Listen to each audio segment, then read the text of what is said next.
thanks for tuning in to Formscan again. We're back on Friday the 23rd of August to preview card at the Curragh and to look at the Ebor card at York. Donn, it's been a kind of a great week at York so far. You're enjoying the racing there. I thought City of Troy was brilliant.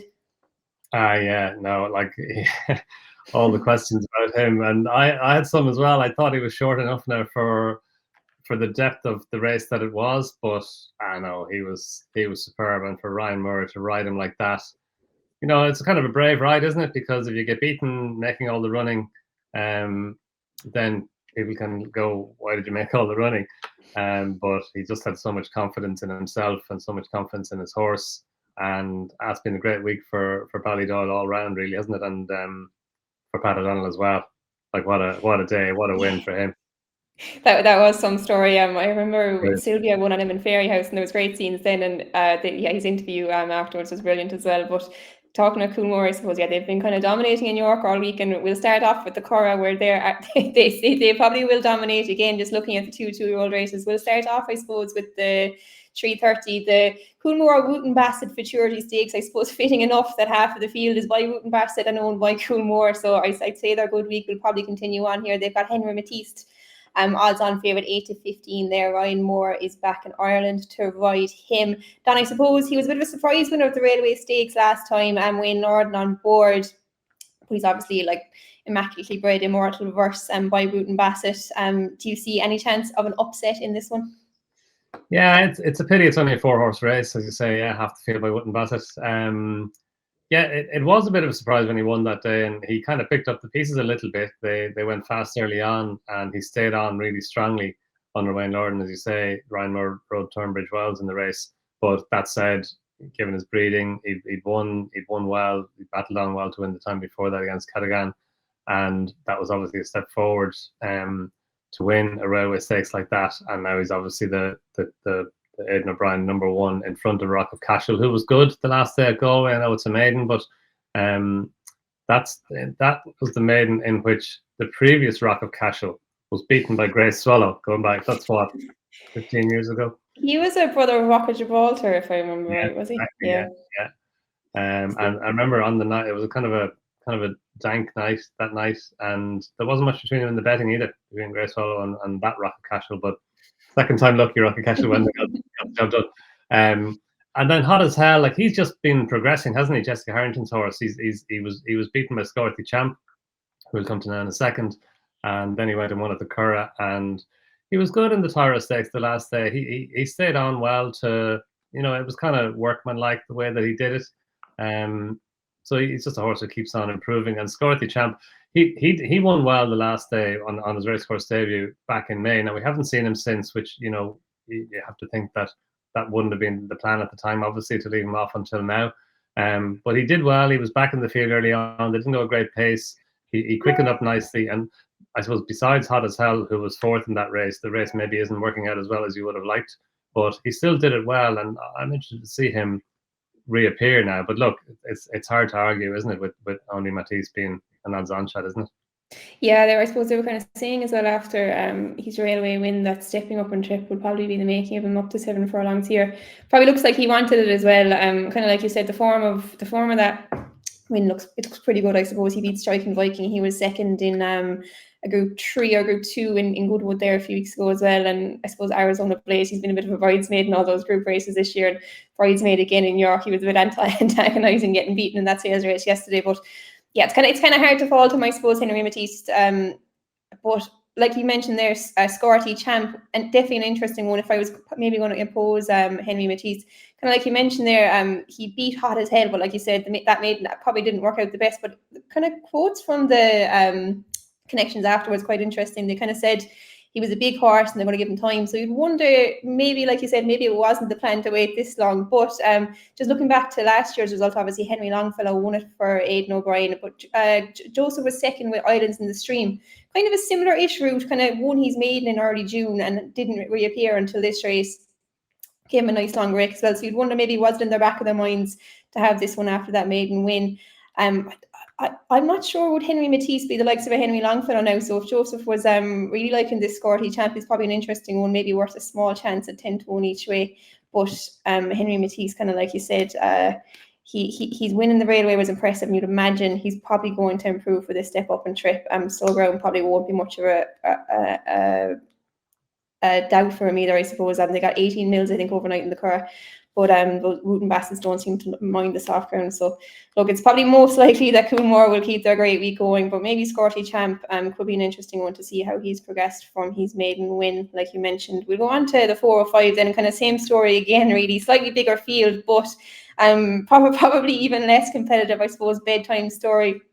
I'll talk about her for a second there, Donn. Like, she's probably been maybe the standout 2-year-old filly this year. How impressed have you been by her in all her starts? Well, any reasonable person can't have not been impressed. She's just been phenomenal. I mean, what she did in the Chesham Stakes was just really, it was one of the standout performances of Royal Ascot against the Colts. And, you know, even going into the race, that was the kind of talk about her beforehand, wasn't it? After her maiden win at Leopardstown, that people were expecting a big run from her in the Chesham. So it wasn't a massive surprise that she put up such a performance. And then sent off at prohibitive odds, seriously prohibitive odds for the Silver Flash Stakes next time. She won well. So yeah, look forward to seeing her again. I don't know, I haven't seen any betting for this, but maybe you have it. I'm sure she's going to be a long odds on shot. 1 to 14 here, yes. So it's probably not much of a betting race if you're fancy. Yeah, wow. Yeah. I suppose she beat 3 or 4 of these the last day. Exactly was behind her. Barnavow was behind her. Senate's Girl was behind her. Bubbling, I suppose, might be the only one you could maybe give half a chance of troubling Bedtime Story, but at the same time, it might be a bit of a stretch. But look, she did win that maiden in Galway, didn't she? That's all those good mares seemed to come out of Purple Lily and Tonawa and a few more. Was it Tonawa or Tahira? One or the other anyway. Yeah. And Hermosa going back the years as well. But at the same time, probably a bit of a stretch. Bedtime Story, like you said, she's probably been the one, maybe not as impressive in Leopardstown, but it's probably being really harsh. She wasn't asked the whole fight. It was probably more like a piece of work for her in Leopardstown the last day. So look, it's a watch and brief here. I suppose we won't talk too much more about that one, but look, exciting to see her back, and because she has been definitely one of the stars of the season. Like you said, that performance in Royal Ascot is probably one that kind of sticks out in the mind for a long time. Before we move on to York, we'll go to York next. I'll just give one that I liked in a handicap at the Curragh. We'll go to the 255. It's filly's handicap over 1.5 miles. Again, no betting for this, obviously, yet. But I liked Shoda when she won in Galway under Tom Hamilton. I think it was Tom's last ride in Ireland. His last winner, definitely, anyway, before he moved off to Australia. But I thought she was impressive. She was ridden handily, and she kind of travelled like a dream on the softer ground there over this trip. Probably likely to get similar conditions here again after all the rain. Should suit her well, kind of a dual purpose family. She got a rating of 82 for that. It looks fair enough, to be honest. She won her maiden really, really well. She gets the 3-year-old's allowance here, and Wayne Hassett's claim as well, taking the £5 off. I'd say she could be hard enough to beat there in handicap debut. Be interested to see what kind of price she opens up at. Like her maiden as well, going back that far, she was third to Mother Nature. I think, this trip, the ground, Wayne Hassett's claim, she's getting the 3-year-old allowance. She could be tough enough not to crack in that, I'd say, but we'll see what price she opens up at, I suppose. But we'll go on to York then anyway. Another cracking card, the last day of the York Festival. And we'll probably start, I think, with the 3 o'clock, the Sky Bet City of York Stakes over the 7 furlongs. And I suppose a good place to start here, Donn, is probably Audience, who's probably been one of the revelations of the season, I suppose. He's now one of the highest rated horses in training after a few really good performances this year. Yeah, like when he won the Lockinge Stakes, like that was obviously a bit of a bolt from the blue. He was the second string of the Cheveley Park horses after Inspiral, who we beat into 4th place that day. And, you know, when a 20 to 1 shot wins a Group 1 race, you kind of tend to go, was that a bit of a fluke? Like, and he did get, you could argue that day that maybe he got an easy time of it on the front end. And then when he got beaten at Ascot, you kind of went, yeah, there you go. That we were right. That was just a flash in the pan. He's not going to repeat that. But yeah, what he did at Goodwood in the Lennox Stakes, that was really impressive. Dropping back down to 7 furlongs. Again, he raced prominently from early, and then he just came right away from his rivals. I suppose Kinross was in there, and Kinross, just thought going into that race that Kinross is probably better on easier ground than the ground he got at Goodwood. And there is rain around York, so it's going to be interesting to see how much rain falls today or tonight.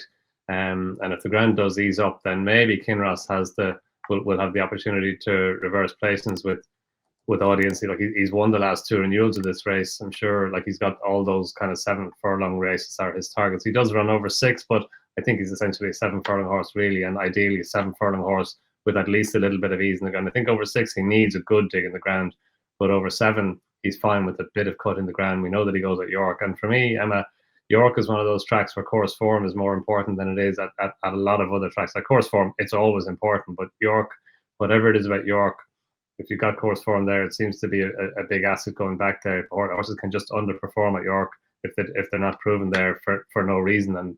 And the other aspect of that is if that does happen, I think you can sometimes be more forgiving of a run at York than you can at other tracks for horses. But Kinross goes into it, like Forrest goes into the race in good form. He's a classy horse. I think should have been a ring is interesting though for Richard Hannon. He's stepping up to 6 furlongs again, or to 7 furlongs again from 6. He goes well at York. He won the big sales race this last year.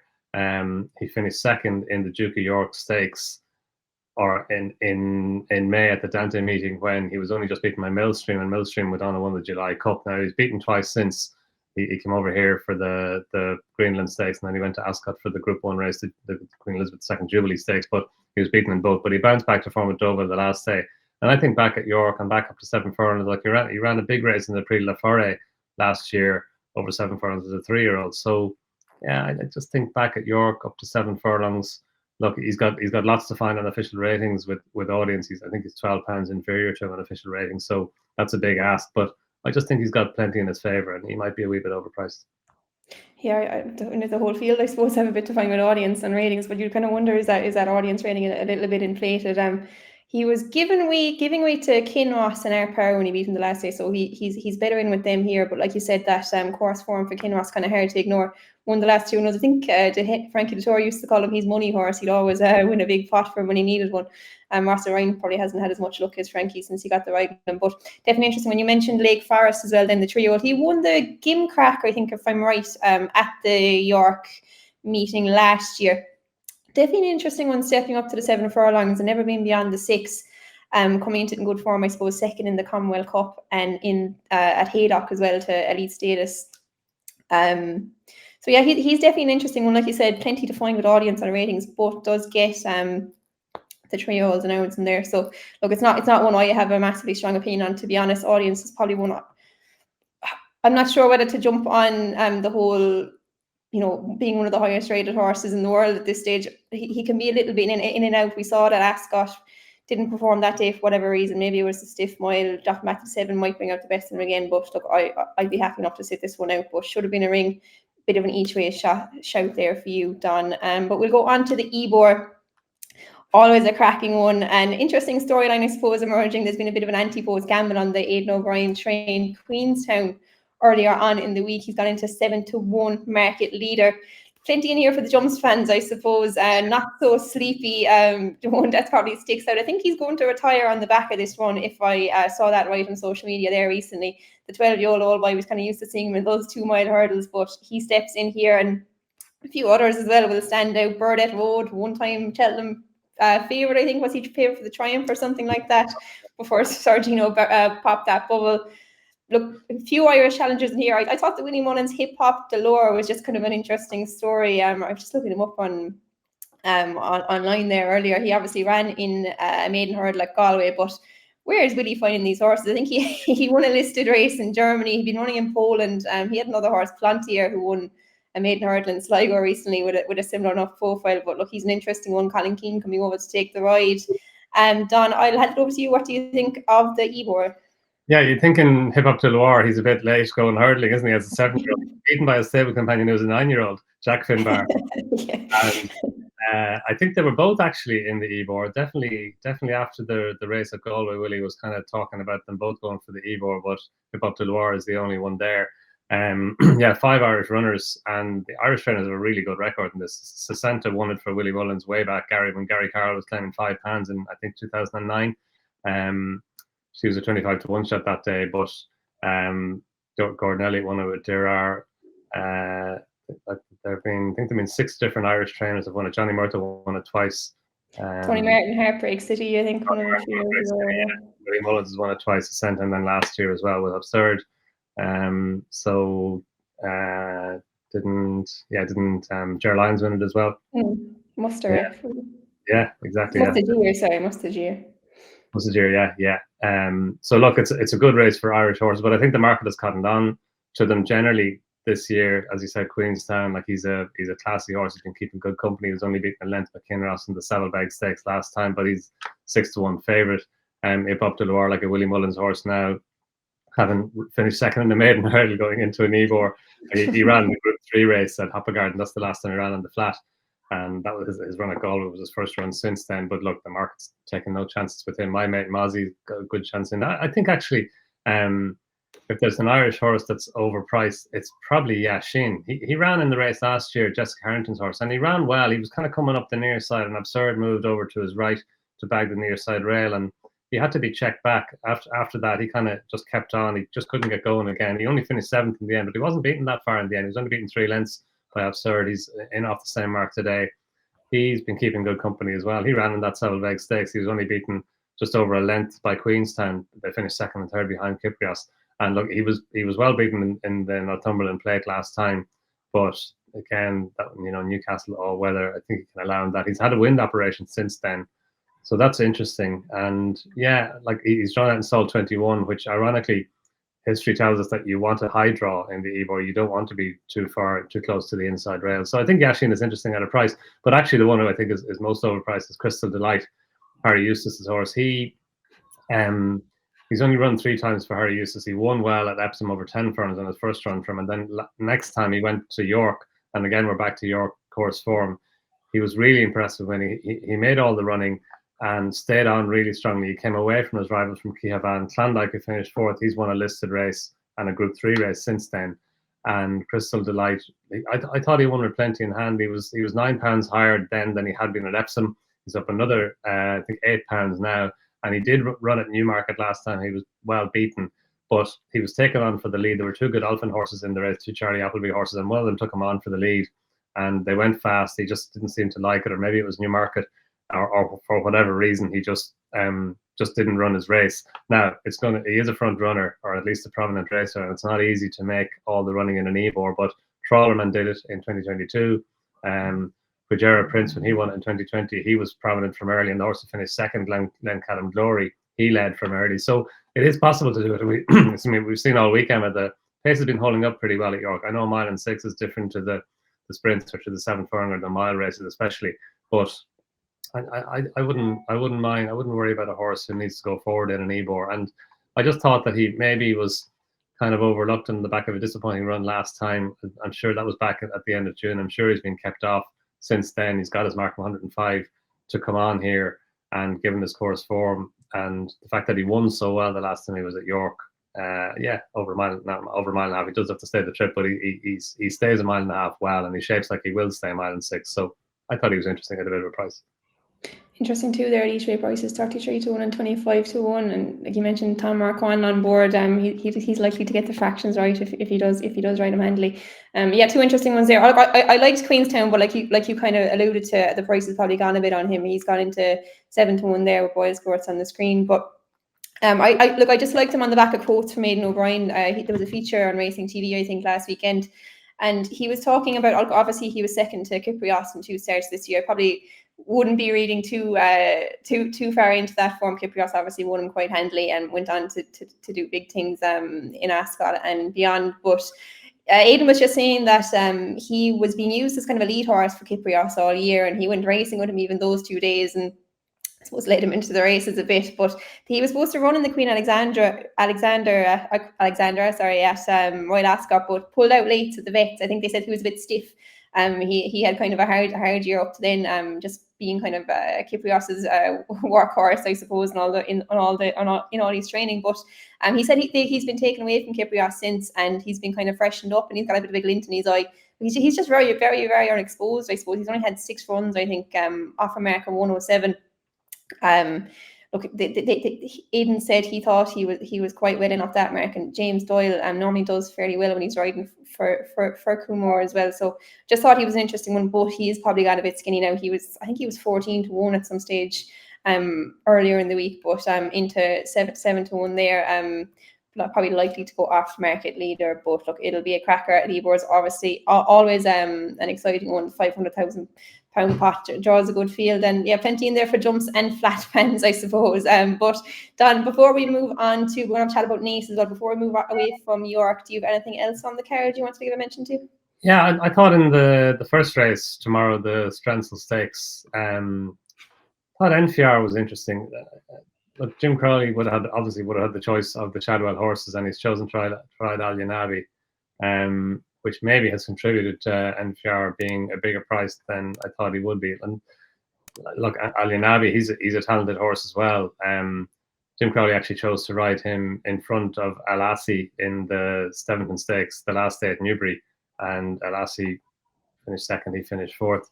But NFR, like he's stepping up now from handicap company into a Group 3 race, but he's a really progressive handicapper. He won the John Smith's Cup at York in July last month, and then he went to Goodwood last time, and off a £6 higher mark, a mark of 105, he ran in a really competitive handicap. It was the handicap that Take Heart won, Johnny Murtagh's horse, when I thought Ben Cohn was superb, and Take Heart always had him in the right place. Whereas NFR was just a wee bit further back than ideal, and he made his ground down the outside. He just failed by a neck to get to Take Heart. The finishing speed percent was 112%, so it tells you, as you kind of suspected watching the race live, it didn't go a great pace. It was hard to make up ground from the rear, as it was for a lot of the week at Goodwood. So NFR did well to get as close as he got, and I think he can improve again.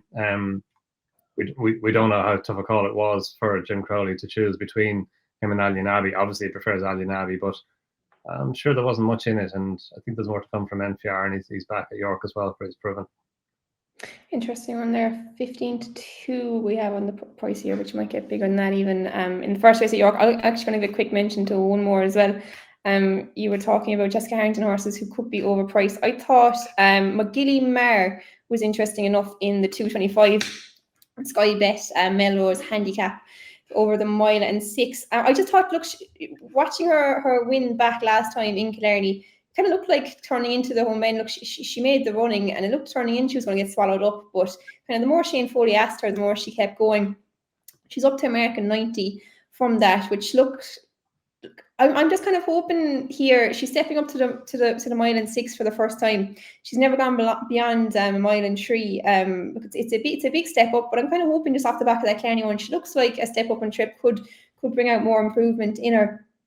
And she's just an interesting one here. She's very tactically versatile. She likes to go from the front, but she can be dropped in as well. You'd imagine they might ride her a little bit handier here, just stepping out so much in trip.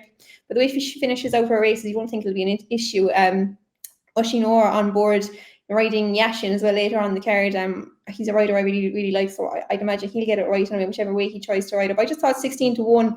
She's a filly with an interesting profile. She's fairly unexposed, especially at this trip. So even off a rating of 90, I think there might be a little bit more in her. So 16-1, I thought she was worth a bit of a chance each way anyway. But we'll move on from York then, and we'll have a quick chat about the feature race on Sunday in Ireland. That is the Ballyogan Stakes. It's an interesting enough contest over the 5 furlongs, nearly 6 furlongs, sorry. I think it will be 6 furlongs. We have 5 furlongs, 205 yards, so we'll call it 6, I suppose. But we've no prices up for this one yet, but I'd imagine that the Paddy Toomey Firebird is probably likely to be favourite off the back of 2 impressive wins since joining the Toomey stable. But David O'Mara's Night Eyes is interesting as well. She won here last time, and Colin Keane is on board. Don, I'll pass it over to you. What do you like in the Ballyogan? Yeah, look, it's a good race, isn't it? Look forward to seeing it. I think there's a good race in Usenny, Fozzie Stack's horse, and he had a filly run well at Leopardstown last night as well. Interesting that he's fitting blinkers to her for the first time. Thought two of her last 3 runs have been good, and I think I'm looking forward to seeing how she goes on first time blinkers. You just feel there's a wee bit more to come from her. Dance Night and Day as well for Ross O'Sullivan. She's been a really good servant for him over the last few months. And as you mentioned, Night Eyes, really interesting again back at Naas where she won the last day. Colin Keane taking the ride as well. But I do like Firebird. Like she was. We're back to our 14-1 on shots, which is the last day. But yeah, she was bought out of the Robert Ogden dispersal for I think 250-260 grand. And the Cork race that she won, she was really impressive winning that day. She beat a good filly in White Clover, who had been just beaten by Kailasa and Counterculture the time before that at the Curragh, when she it looked like she had the race in the bag when she kicked on, and Kailasa and Counterculture, they've both enhanced the form since. So there's a robustness developing, I think, to Firebird's form, for all that she was a really long odds on shot to win last time. She's a well-bred filly as well. She's out of a sister to Blue Stocking, and Paddy Toomey won this race with Sanela back in 2021, when he was people were just kind of wondering, who's this Paddy Toomey guy? What's he all about? He was just starting to make inroads around about that time, in the high class races. So yeah, like I do like her. Disappointing to hear you say that you think she might be favourite, but you're probably right. She probably is at least towards the head of the market. But I just think she's an exciting filly. Yeah, she definitely is. I agree with you there. Look, don't have the prices yet, but I'd imagine she'd be right up there anyway. David O'Meara's Night Eyes, though, probably would be right up there with us. So she mightn't be she's definitely not going to be as short as she was the last day when I hear now. She was 114 that day. But yeah, no, she's exciting, and kind of like you said, she's won with that upwards profile. We don't know that much about her, but like you said, this kind of form emerging from her too in so far, and she's just been so impressive, blitzing them. Obviously, supremely well bred. I think her granddam won the matron, and like you said, she's out of a sister of Blue Stocking. And Paddy Toomey's horses, I suppose, as ever, are going well at the moment. Yeah, look, she's exciting. I'm looking forward to seeing her. It is a good contest, though. There's a few in there that I suppose we know a bit more about. Pink Crystal for William Haggis, I suppose, is interesting. She's the older mare coming over. Maybe hasn't been as good this year, but she has form in this type of race. Like, she won a listed contest last year, and she's been placed in Group 3 last year as well, I think. Look, she's 5-year-old. Maybe she isn't quite at the same level now, but she's an interesting one coming over, definitely. And we kind of see how well the English yards do when they come over, the British yards do when they come over, and especially target these sprint races in Ireland. They can be dangerous to ignore. But Paddy Toomey's Firebird definitely looks like one in the upper curve, and I'd say we're both kind of agreeing on that one. She could be hard enough to beat there. But I'll go over to you, Don, before we wrap it up. We've kind of gone through everything we wanted to, I think, so far, but I'll ask you for a nap of the weekend, probably on Saturday, I'd imagine, because there's no prices for Sunday. Yeah, I thought Crystal Delight each way in the Ebor. Hopefully bookies will be betting to like plenty of places. But yeah, I just thought he's 20 or 25 to 1. I thought he should have been a fair bit shorter than that. Look, it's a really competitive race. We didn't even mention Magical Zoe, and she's a really interesting filly. Henry de Brom had been she's got a hurdles mark of 143. She's only run 3 times now on the flat. She's got a mark of 101, I think, on the flat, and there could be more to come from her. But again, the market seems to have got, I'd say, 4 of the 5 Irish horses, definitely 3 of the 5 Irish horses, and she's one of them that I think the market has just, they're just taking no chances with it. Whereas Crystal Delight, I just think he's a bit under the radar. Yeah, the Ebor will be a cracker. It's kind of a lot of interesting storylines there, kind of like you mentioned. So yeah, it's definitely one to look forward to. I'm actually going to go to the Curragh for my one, and I'm going to go bedtime story. No, I'm not. I'm going to joke. I probably don't think there'll be anyone backing bedtime story. I'm going to go for Shoda for Joseph. We don't have prices yet, but on the tissue there, she's around 7-2, and I definitely would back her at that price. Kind of like I said, just stepping into handicap company for the first time. Wayne Hassett's claim, she's getting the allowances from the older mares. I'd say she'd be hard enough to beat on ground, softening ground, which will suit her as well. So I think, Joseph O'Brien showed out in the 2:55 would be my nap of the weekend. But Don, thanks very much for coming on. It was a great preview of the weekend.